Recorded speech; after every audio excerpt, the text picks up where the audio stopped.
Well, a lot of parents will ask me for their help with bedtime with their children. So I'm going to do this video series. There's going to be 2 videos in this series.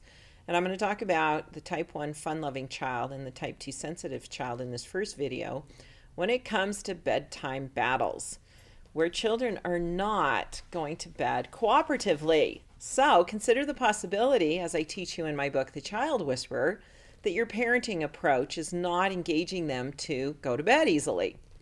Let's look at the movement of our type 1 fun-loving child. It's random, upbeat, it's buoyant, it's unstructured. So if you're trying to get them to go to bed at the same time every night, in the same way, in the same structure, the same routine, they're not interested. They're bored. They want to mix it up. I've even heard from parents who their children they'll put them to bed and they'll only find them to be somewhere else in their room or even somewhere else in the house where they'll fall asleep because they're looking for variety.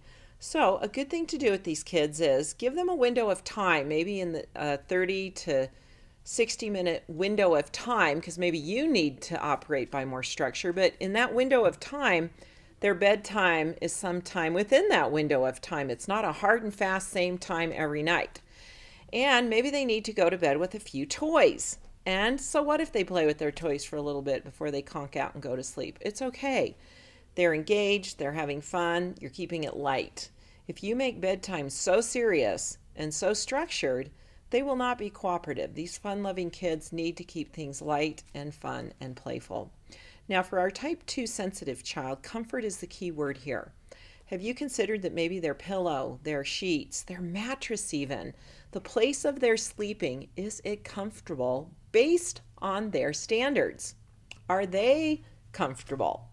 Let them choose their sheets. Let them choose their pillows. Now, if they're younger and they're not able to cognitively interact with you in a rational way to have that conversation, plush is the word here. Plush and soft. They need soft, very plush blankets, sheets, things that feel cozy and comforting and soothing. Their nature is very sensitive. And if they're not comfortable in their bed, in their sleeping space, they're not going to be drawn to go to bed. They'll feel irritated and resistant. And they don't even know why. They don't know this about themselves. They only know it when you get it right. Then they respond cooperatively. So look into that. Are you really supporting your children and their nature when it comes to your bedtime routines?